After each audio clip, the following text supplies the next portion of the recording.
Welcome to the Spider-Verse panel. We're so glad to have you here today. Are you guys excited to be here? Are you excited to get some Spider-Man announcements? Are you excited to meet an incredible panel? All right, that's what I like to hear. My name is Nick Lowe. I'm a senior editor at Marvel Comics. I edit Spider-Man, amongst other things, but really, it's all about Spider-Man. Joining me today on this panel, your best friend in Spider-Man, Mr. Dan Slott!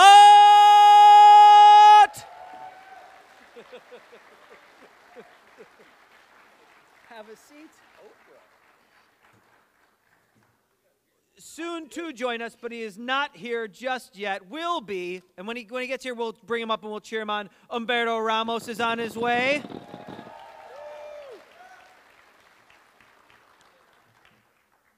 The writer of Daredevil, of Hulk, and the guy who created Thrillbent, Mr. Mark Waid.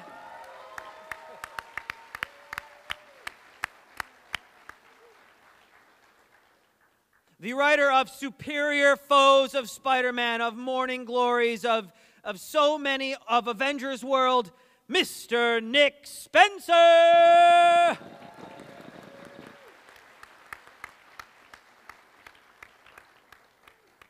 Not pictured, but we're bringing him on anyway. The colorist of Amazing Spider-Man, of so many comics that you love, Mr. Edgar Delgado!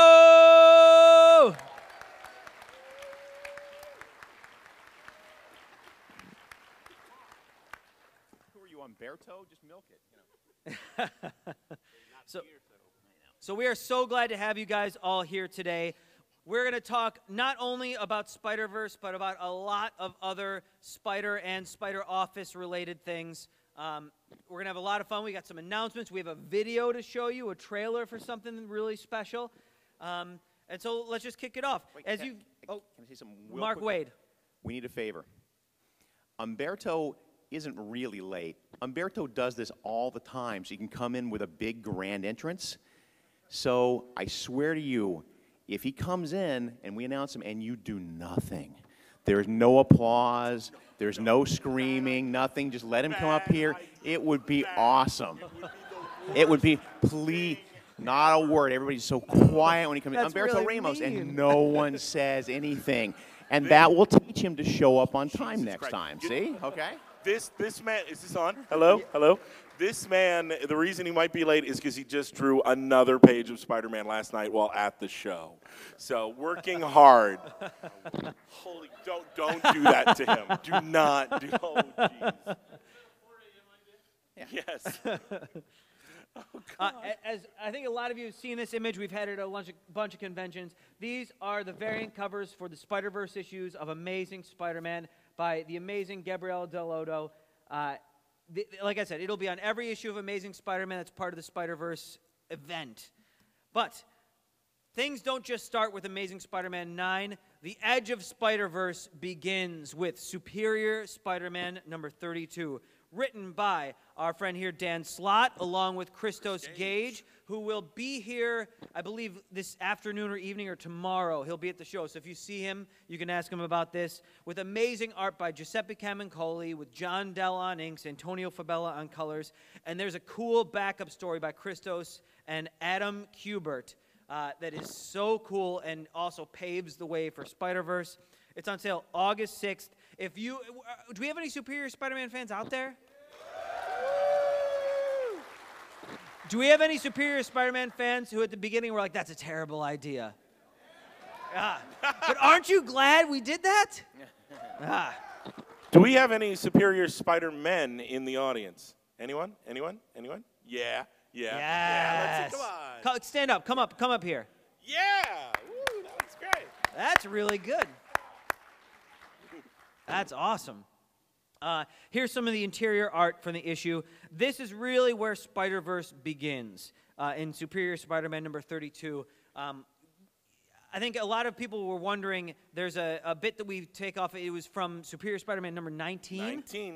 If you remember, Horizon Labs blows up, and Superior Spider-Man is gone for a couple pages, and then he pops back up. Where did he go? That will be answered here. There was a time-plosion. A time-plosion. A time-plosion? A plosion of time. Almost like we planned it. Mm-hmm. Almost. Almost. Hey! There he is. Humberto Ramos. Okay, really? No, come on. Okay.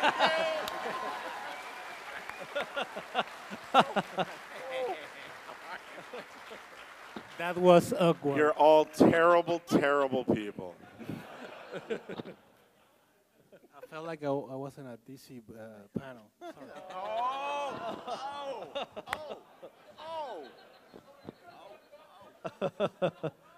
You always have the right thing to say every time. I just need coffee. Sorry, guys. And it doesn't stop there. Superior Spider-Man 33 is on sale September 17th, continuing that story from 32 and further setting up Spider-Verse. Again, by our friend Dan Slott and Christos Gage, with just Giuseppe Camuncoli. There is no Adam Kubert in that one. That's a mistake. Sorry about that. But who is that bad guy? Who has Superior Spider-Man on that rock? And look at all those spider bodies at the bottom there. That's kind of terrifying. That's pretty scary. Find out what is going on there. And again, we're trying. A lot of this stuff is coming up pretty soon, but Spider-Verse is a little further off. We're just starting to kind of talk about some of the details. I don't even think we're going to show you any art from Spider-Verse itself yet, even though we have it, which is crazy. But we want to. It'll be worth it. Don't you worry. Don't you worry. Come on. Do you want to talk about the return of Superior Spider-Man at all? No. Yeah, sure. You guys know that when there was that time-plosion at Horizon Labs, it was during the stories where... you guys are happy that Miguel O'Hara, Spider-Man 2099's back? Yeah? You guys following the awesome new book by Peter David? Yeah? Okay. That storyline, in that same storyline that brought Miguel back, Superior Spidey got caught in a time-plosion, and what you're going to find out is that nature abhors a vacuum. And as we can see from the art from before, Superior Spider-Man has been in 2099. Ooh, what's he been doing there? What's going on? How does it lead into Spider-Verse? You'll have to wait and see. Awesome. Now, I think we've shown this online. These are the amazing covers by Scotty Young that are going to go on Superior Spider-Man 32 and on Amazing Spider-Man number 9, which is the first part of Spider-Verse. Look at that. It is one of my favorite pieces of art we've gotten done for this. It's just so adorable. Isn't the greatest thing of all time, not just a Scotty Young baby version, but a Scotty Young baby version of Spider-Ham? Yeah. It's a baby Spider-Ham. And I love the bag head Spider-Man, the paper bag hat Spider-Man, too. Look how cute he looks with that. It's just And ridiculous. pretty soon in Spider-Verse, they will all die! You think he's joking. You think he's joking. He's merciless. And I will kill them all. We have to talk him back so much. He tries to kill people almost every issue of the book, aside from Spider-Verse. Yes. I try to kill Humberto. Which is kind of close to the truth. That's why I'm late. I was hitting up. Spider-Man 2099, number 1, is on sale now. Peter David, Will Sliney. Did anyone pick that up yet? Yes. So good having Peter return to the character he created. And this amazing rising talent, Will Sliney, who is just doing incredible work that we'll show you right here. Colored by Antonio Fabella, who's one of our regular colorists, along with Edgar on Amazing Spider-Man. He's so good. But look at these awesome pages. If you haven't picked it up yet, to talk to you a little bit about the series, in Superior Spider-Man, Spider-Man 2099 came to the present day, and he's stuck here. So this series takes place in modern-day New York City. He is working for Alchemax, which is the future corporation that he's trying to take down in the future.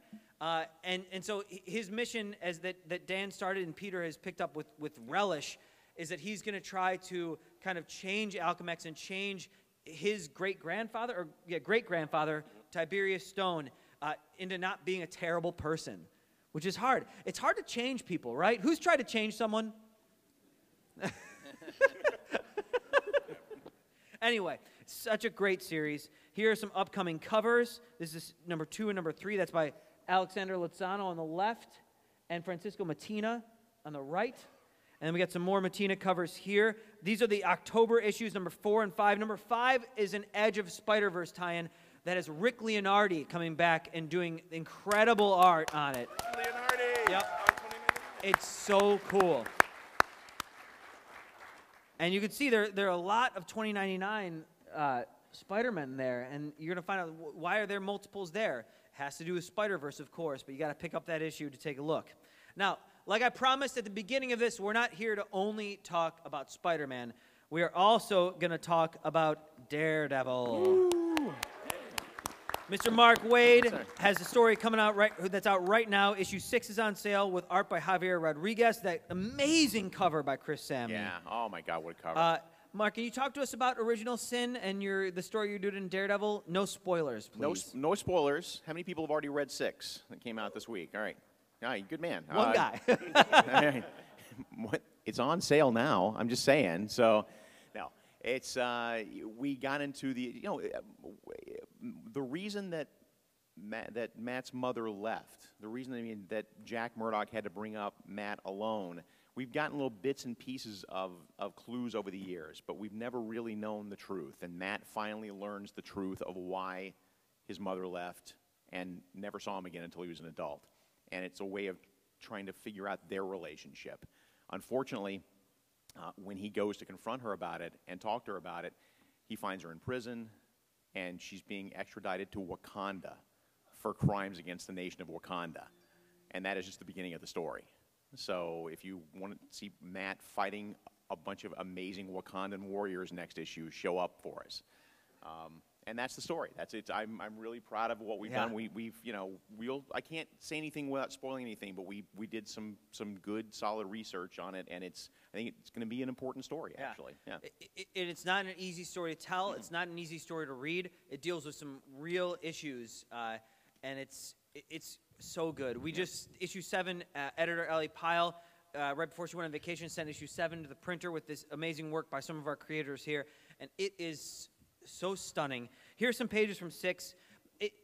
There's nothing better than a rainy scene in a graveyard, right? I know, yeah. I mean, it just writes itself. Yep. It really does. It's so great. And here's the cover to issue number 7 by Chris Samney. That's a little Wakanda action for you there. He is a target. The opening of 7, which we can show you some pages of right here. Oh, that's nice. Nothing better than a blind man skydiving. I know. That was right. Seriously, my goal in every issue of Daredevil, and I hit it more often than not, is I want to see Daredevil doing something that would make Green Lantern pass out in fear. I want to see him doing something that you cannot imagine a blind man doing. And I think skydiving 30,000 feet into the jungle is a pretty good start for this issue. Heck yeah. And then when we were at C2E2, I was so lucky to have a lunch with Mr. Mark Waid and Mr. Chris Samney, and when we were talking about their upcoming plans in Daredevil, and they have a terrifying story coming up. Issues 8 and 9 kick off the Who Are the Purple Children arc. Yeah. It's so creepy. Can you talk about this a little bit, Mark? A little bit. Again, don't spoil too much. Matt's been pretty good about, from the very beginning of our run 3 years ago, saying, okay, I've had a bad life, I've had some bad things happen, but I'm packing them down, and I'm going to move ahead, and I'm just going to get up every morning and try to put that stuff behind me and be happy. But when you're dealing with the Purple Children who like to dig stuff up and churn stuff inside you, and as you can see from the cover to number 9, Matt does not necessarily come out of this as bouncy and happy as he used to be. It's a tough story, and it's especially tough on Matt because you can't really punch anybody. They're children. I mean, I guess you could pick one up by the ankles and hit the other ones with them. Stop hitting yourself. That's a twist on stop hitting yourselves. Oh, I haven't finished writing the last issue. That's good. All right, time. Thank you. Can you talk about just in case people don't know who the Purple Man is and who the Purple Children are, what the concept and the way their powers work, please? Well, yeah, the Purple Man is one of the Daredevil's oldest foes. He works on the presumption that he's mutated genes, and as he speaks to you, as he tells you what to do, he's the ultimate whisperer, he's the ultimate persuader. Anything he tells you to do, you are forced to do.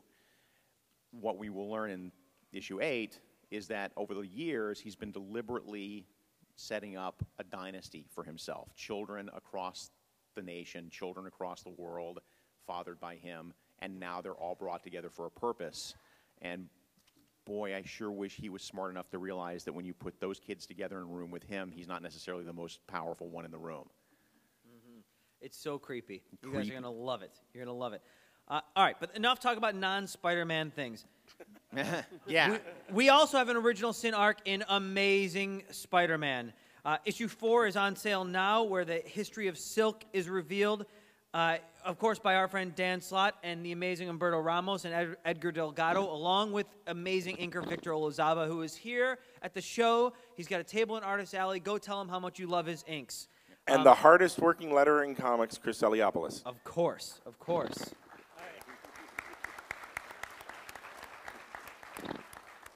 Here's some pages. Dan, can you talk about the original sin story that's going on in Amazing? In Original Sin, we're seeing not only have some of Marvel's biggest characters kept secrets from you, but they've also had secrets kept from them. And one of the things we've learned through the course of the new Amazing Spider-Man is that when that spider bit Peter, before it died, it was able to bite one other person. And everyone's asking, well, why haven't we seen that girl before? Where has she been? What has she been doing?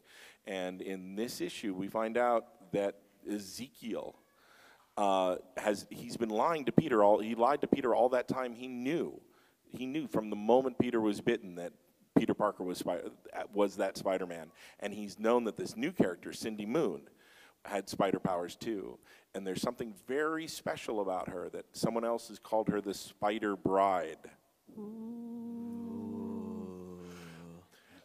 And Ezekiel has had her locked up in one of his bunkers, the same kind of bunker he tried to get Peter locked up into a while back, so that Morlun, with all his senses, could not detect him. Well, there's something about Silk that makes her, from the day she was bitten, almost something that would draw Morlun towards that world of the spiders. So she has had to have been kept hidden from him. And now, after Original Sin, she's been let out by Peter Parker.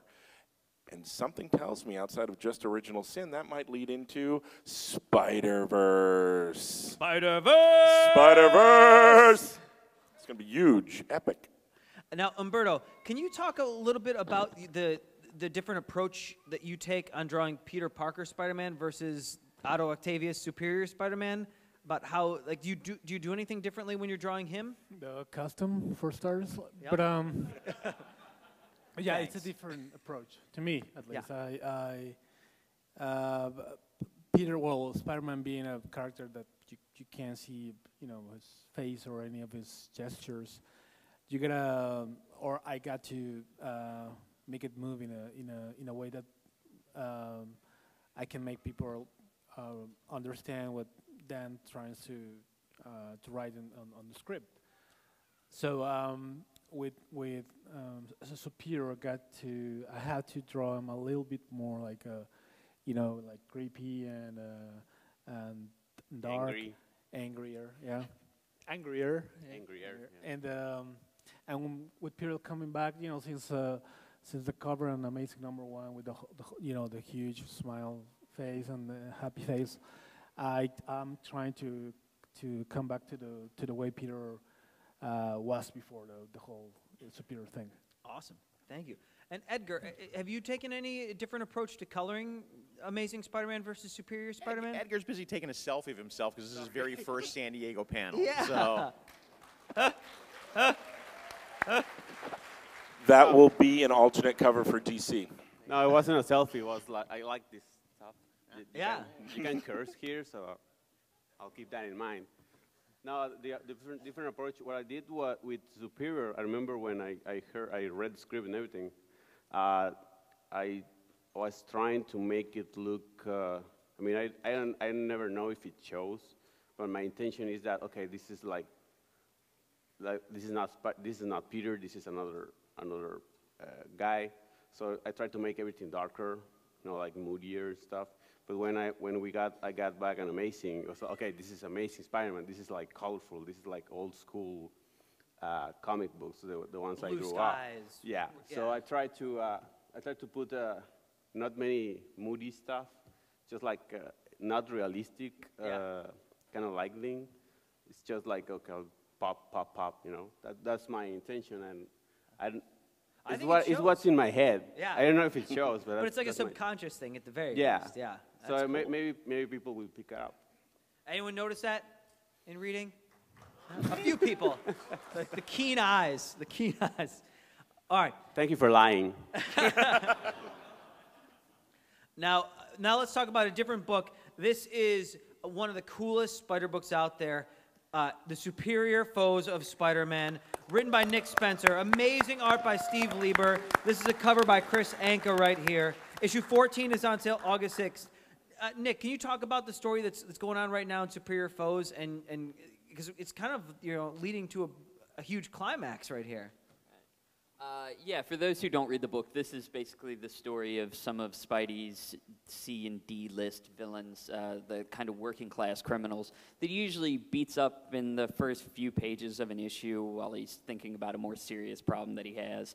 This is kind of about their day-to-day lives, so it's about Boomerang and Beetle and Speed Demon, and they've been getting into a lot of trouble lately. They have amassed a bunch of things now. They've got the painting of Dr. Doom's face. They've got the head of Silvio Silvermane.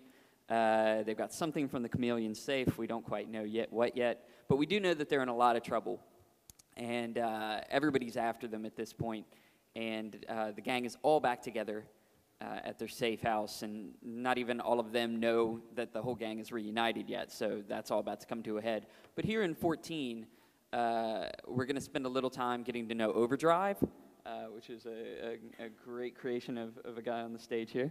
And we're gonna find out a little bit more about what makes him tick, what motivates him, how his powers work, all kinds of fun stuff. So yeah, it's great art by Steve Lieber, in this issue, Rich Ellis joined us as well. He helped us out on the Beetle issue back in 7.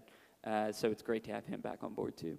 For sure. The art is just so incredible, and it's just so versatile. Like, look at that. Like the kind of like fantasy sequences here are just so cool. And it's the kind of thing you guys have been doing a lot in that book. I love when you guys set up an environment and you then show your characters moving through the environment. Is that something that you planned, or that you and Steve both talked together, or how did that kind of come about? Yeah, I mean, those pages I generally just let Steve and in this one Rich go nuts. Yeah. So I'll just put like a paragraph of what the page needs to capture, and from there they just come up with. In this one, it's a great sort of Overdrive sequence. So we see kind of a chase laid out on the page, and yeah, Rich knocked it out of the park, and Steve has done these amazing diagrams of villains' lairs. It's been great. It's so cool. And here are the covers, issues 15 and 16. So cool. So cool. All right, coming up in October, we start the Edge of Spider-Verse miniseries, which is basically the prelude to Spider-Verse. Each issue deals with a different Spider character from a different universe. The first one is Spider-Man Noir, written by David Hine and Fabrice Sapolsky, with amazing art by Richard Isanov. If you guys have read any Dark Tower books, you probably know Richard's work, and he's also one of the greatest comic colorists of all time. I think we put him and Edgar in a circle and have you guys wrestle to see who wins, or something like that, maybe. No, he will. He will, yeah. But incredible art. It's coming in now, and I'm so excited for you guys to see it. Are there any Spider-Man Noir fans out there right now? Anyone dressed as him today, or any cosplayers, or they're probably down on the floor? But yeah, it's a great issue. It picks up from where they left off with the most recent Spider-Man Noir miniseries from, I think, 5 or 6 years ago. Picks kind of right up from where that left off, and it leads directly into the events of Spider-Verse. So excited for you guys to read that. Issue 2 is written by Jason Latour with amazing art by Robbie Rodriguez, starring Gwen Stacy, Spider-Woman. And do we have a Gwen Stacy Spider-Woman cosplayer here? Yes! Come up here. Awesome. Come on up. Oh, that's all right. Watch the bridge. Gloveless. Just don't touch. Just don't get your fingerprints on anything, and so we don't know who you are. That looks great. That looks fantastic. You look awesome. Heck yeah. So amazing costume design. Heck yeah. Thank you. But this character was one of the ones that Dan was, most excited to get forward and get out there. And so we were so yes. So we were so stoked to get this amazing creative team on, telling her backstory. It's so vibrant and so cool. You guys are going to love it. It's also on sale in October. Issue 3 as well in October is written and drawn by Dustin Weaver, who's drawn a bunch of Avengers, a bunch of Infinity. Anyone know Dustin out there yet? Right? He's just incredible. And this is his first writing for Marvel. He's been doing some webcomics for a while, and he's written some Teenage Mutant Ninja Turtles comics as well. But he came at this with such a cartoonist's eye, and it is this, future, sci-fi future with a non-Peter Parker Spider-Man who did genetic testing and gets embroiled in this crazy, also multiversal problem. But this also, again, all of these issues lead directly into Spider-Verse, and they're going to be a lot of fun. So I really hope you guys can pick it up. Issue 4 on sale in November is terrifying. It's so scary. It is a completely different universe, a different, kind of Peter Parker figure, written by Clay McLeod Chapman with art by Elia Bonetti. That cover there is by Gary Brown. It is a true horror story.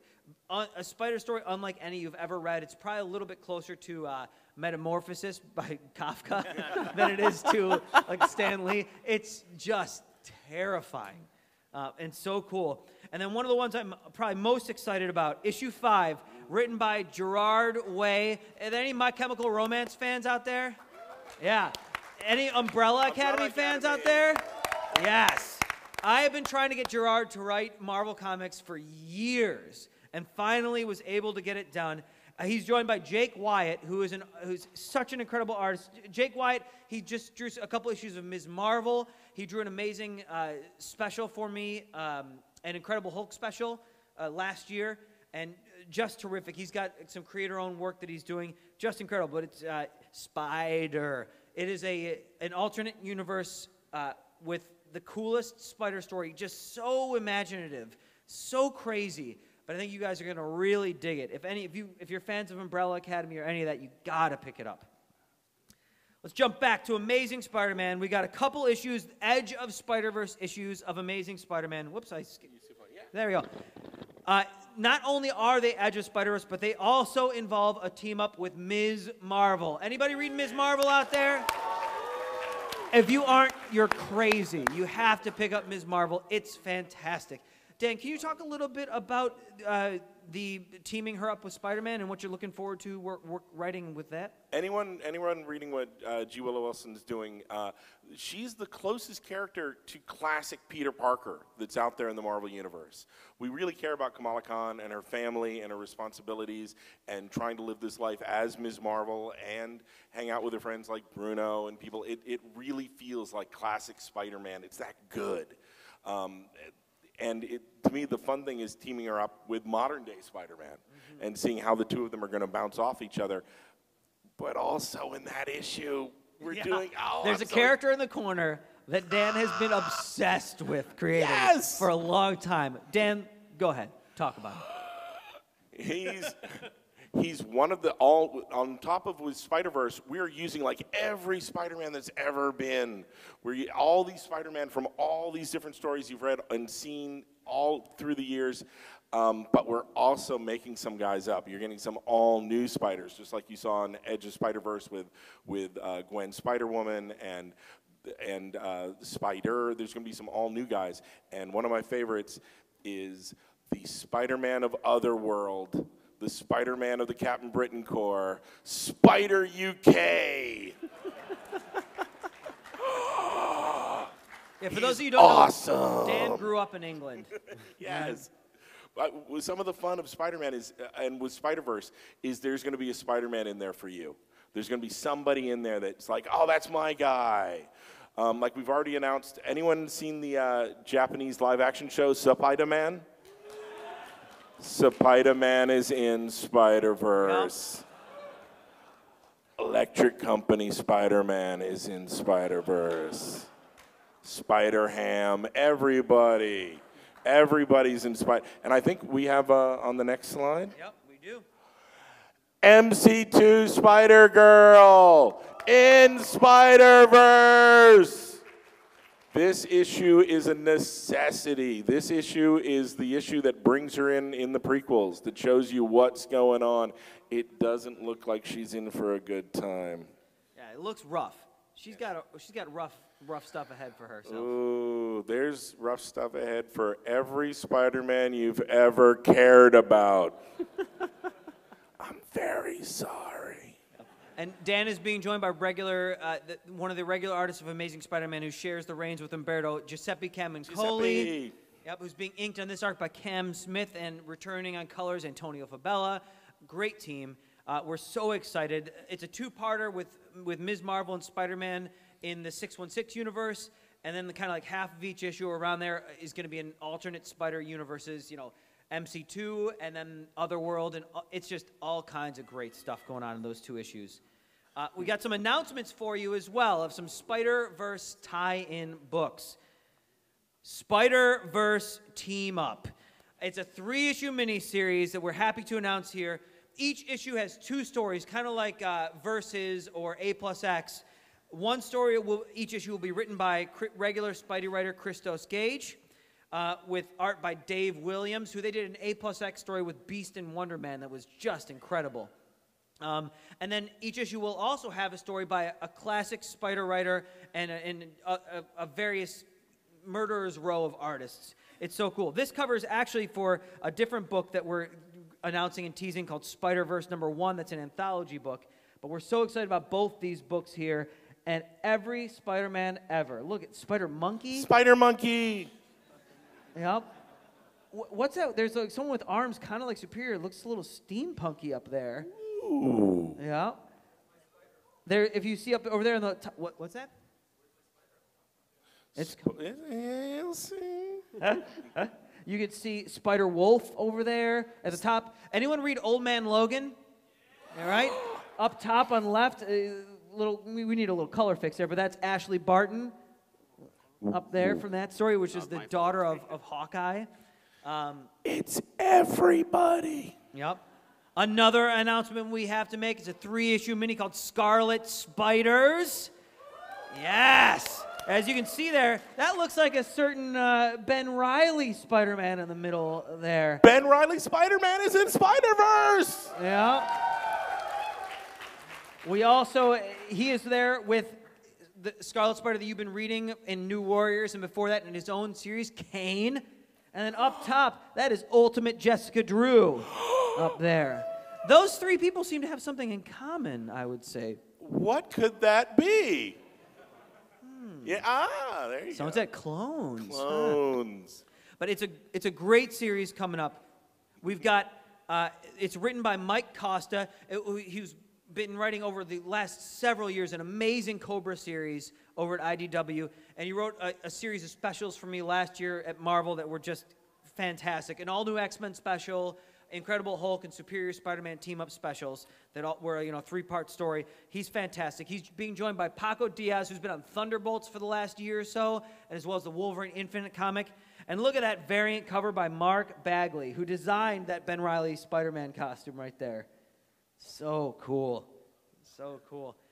Up next, we have a very special multimedia thing. I'm just going to let it speak for itself first.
That was for our Spider-Man Unlimited video game, which kicks off in September. It is so cool. Let me tell you a little details about it, and I can't wait to play this myself. It's kind of like a temple run game, only better. You get to climb walls, jump around, fight people, all kinds of stuff. There are, kicking off in September, there are 23 playable Spider-Men at the launch. And there's going to be even more when Spider-Verse kicks up, characters from Spider-Verse itself. That's the most Spider-Man in any video game ever, just kind of like Spider-Verse. Each Spider-Man has different abilities, skills.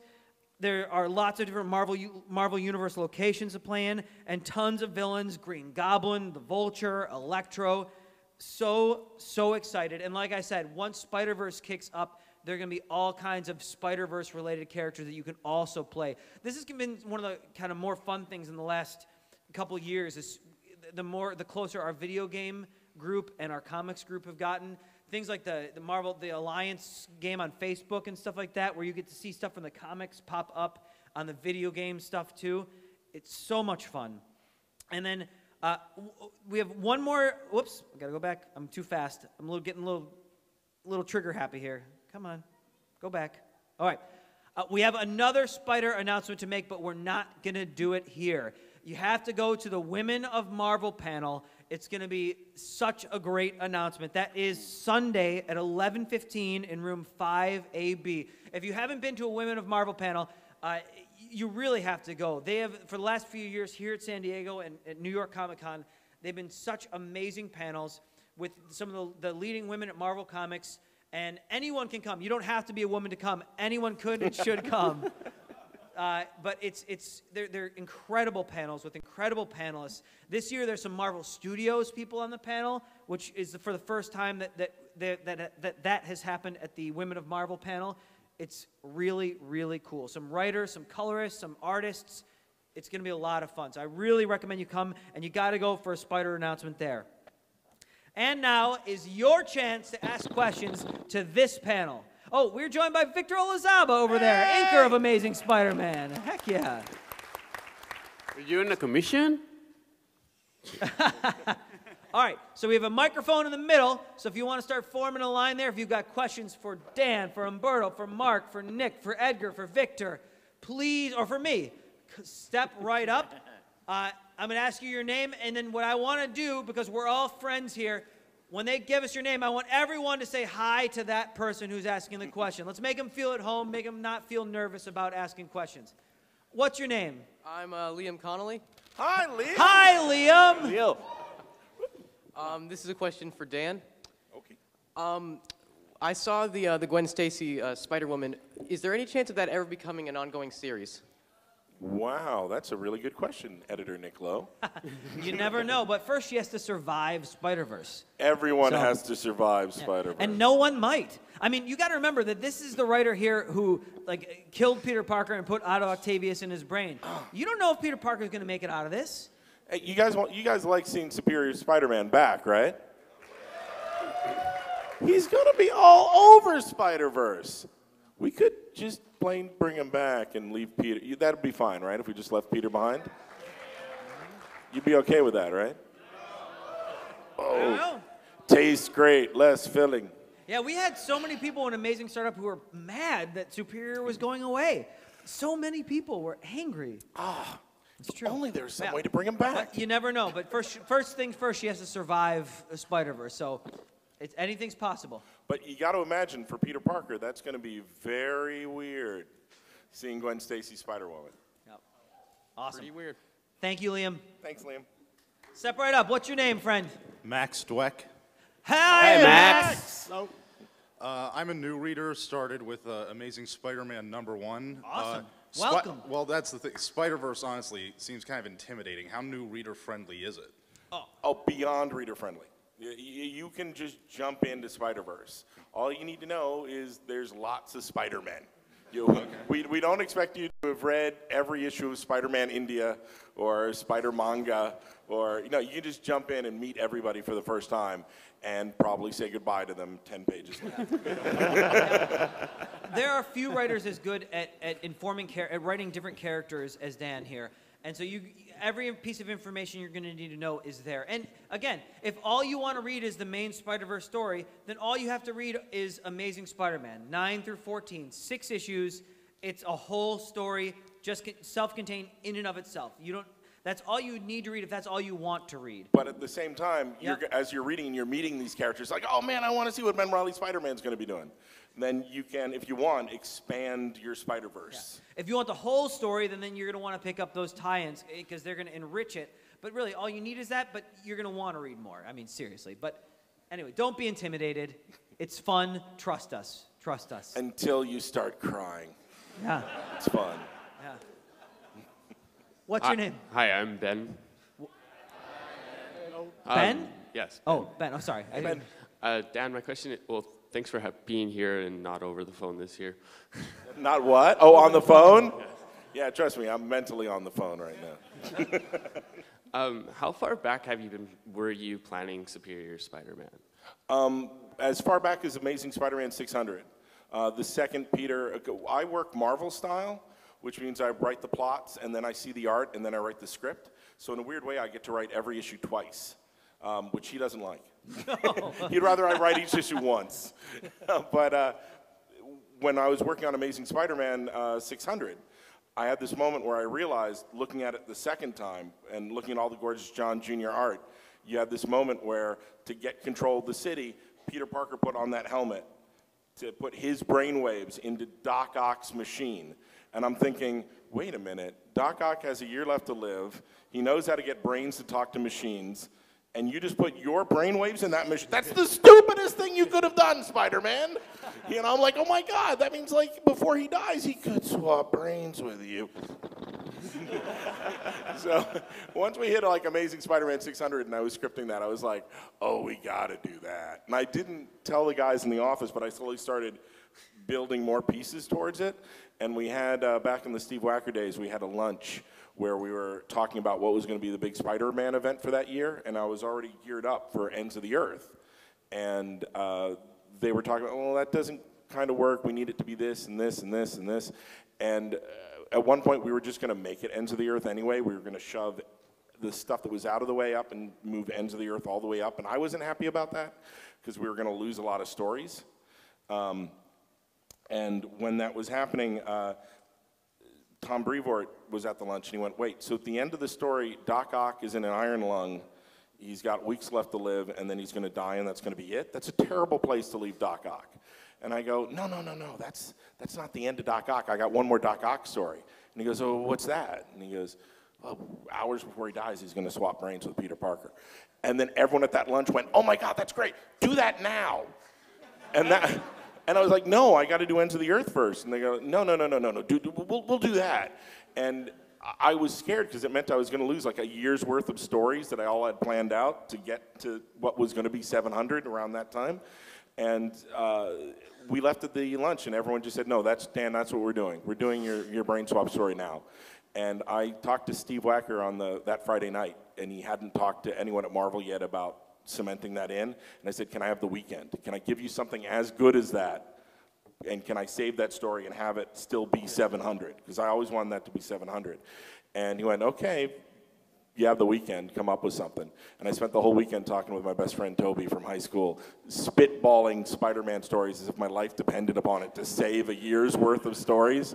And out of that came Spider Island.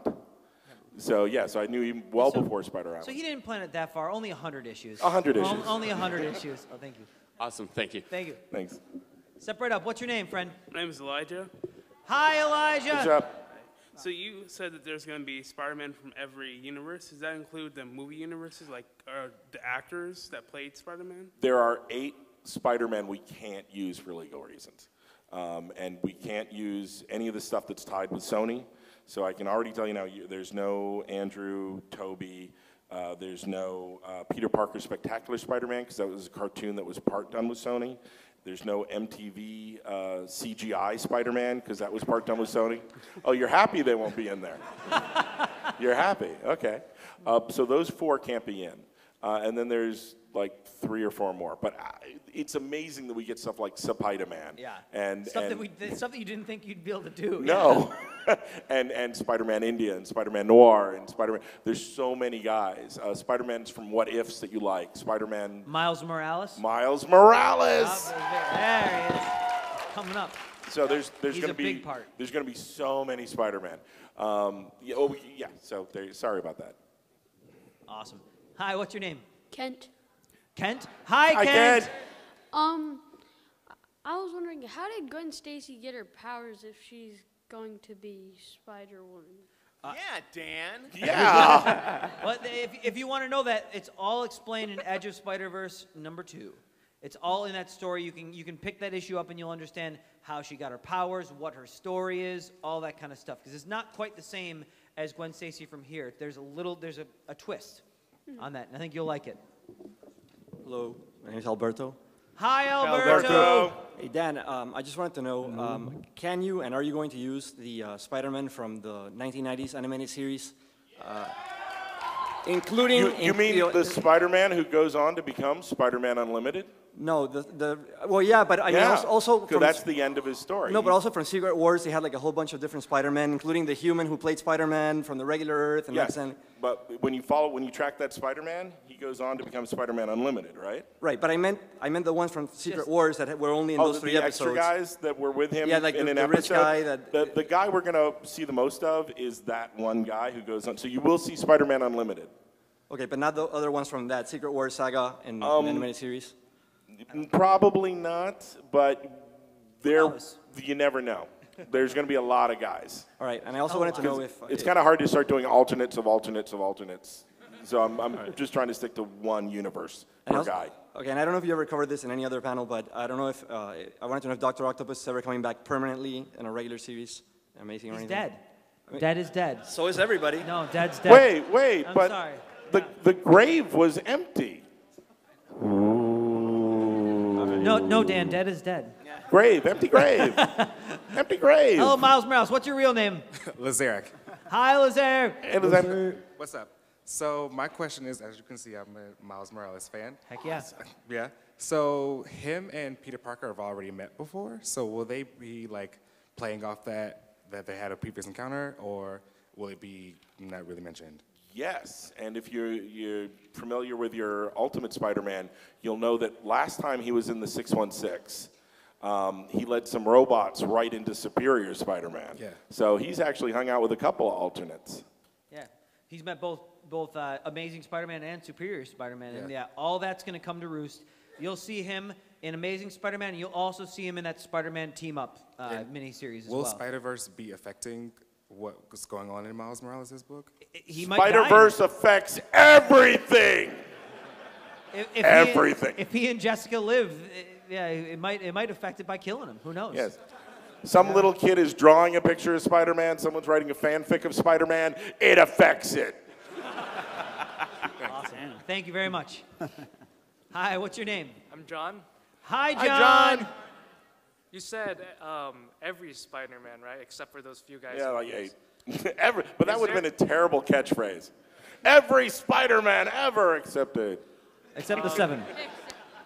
Is there, out of morbid curiosity, curiosity. Is there a chance we'll see 1970s live-action CBS Spider-Man? Oh, the Nicholas Hammond? Yeah, that's one of the 8. That's one of the ones we can't. I'm sorry. I have like my Spider-Man playlist when I'm working, and I have that theme song like when I'm typing. I love that. Hey, Spidey, what's your name? Hi, my name is Alex. Hi, Alex. You Great just costume. gave away your secret identity. Yeah. Good job. I know, I feel terrible now. Well, your family's in trouble. Oh, no.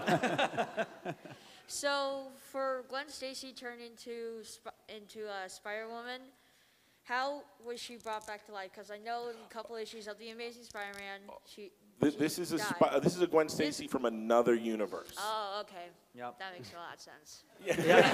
Oh, wait. Thanks, Alex. Wait, come up here. I got a comic for you. Oh, look at that.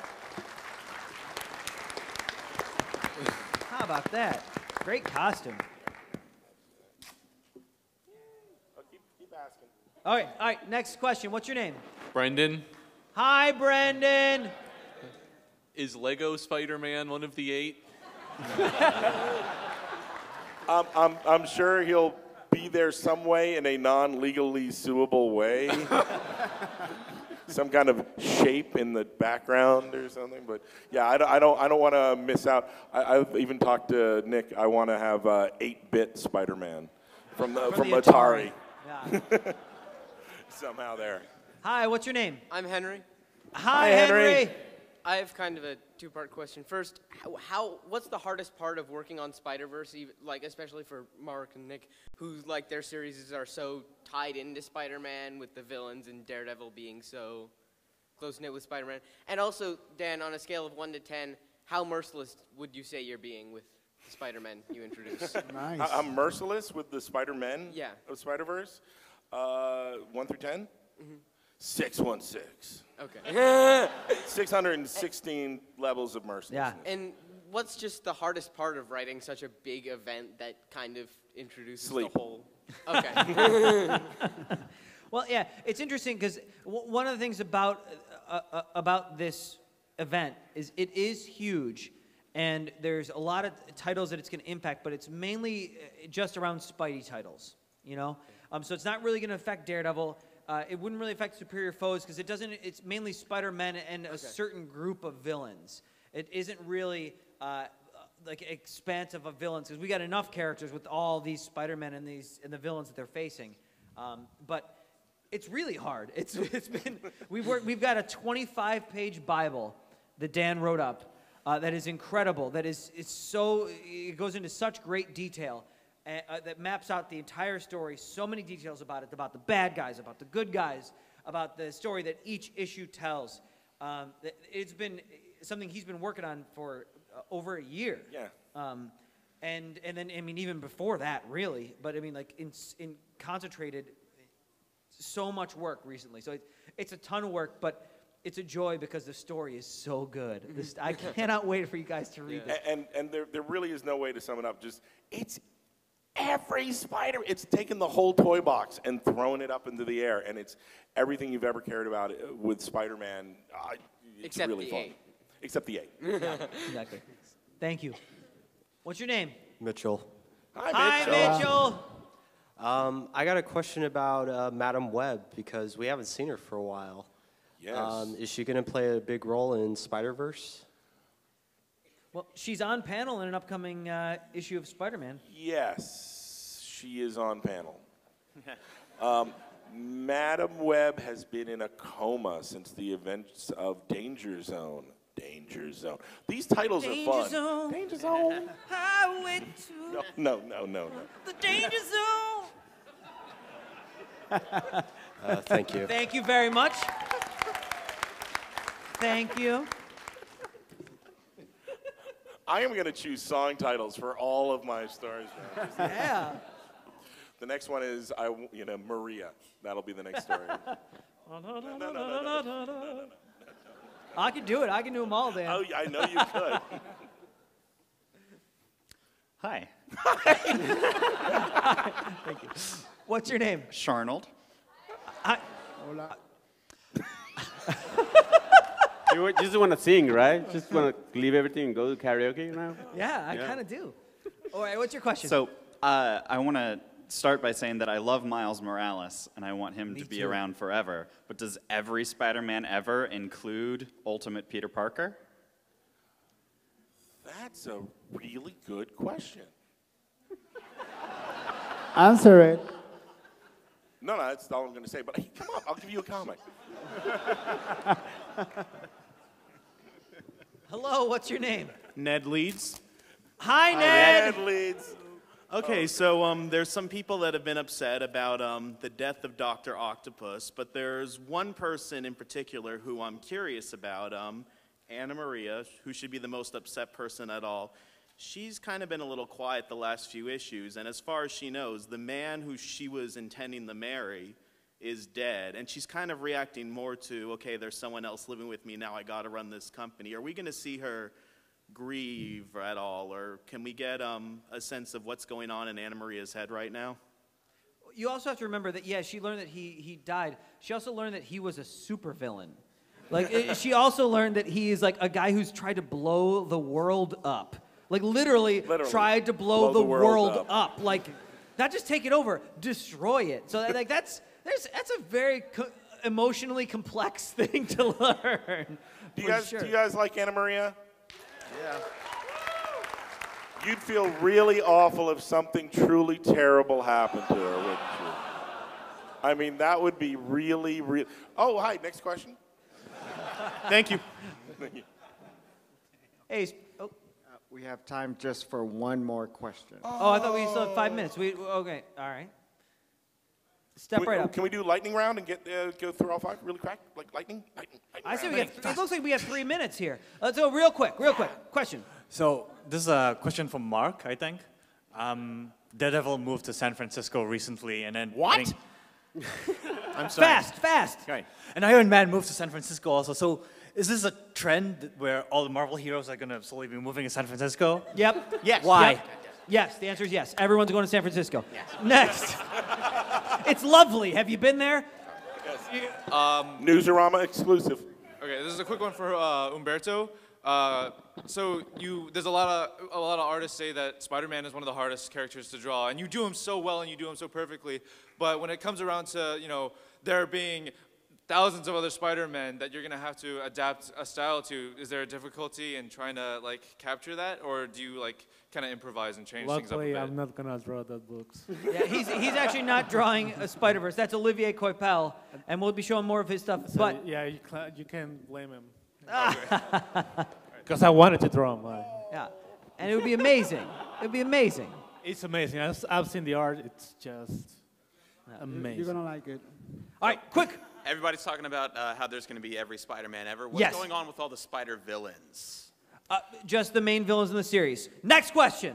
Well, I just asked my question, but I think you're all amazing, and I want to say that I love every single one of y'all. Thank you. Thank you. We love you. Last question. Okay, last question. All right. Spider-Verse, are we going to see who 616 Miles Morales is?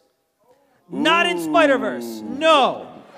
That's it. Thank you, guys. Thank you, San Diego. We love you. Oh!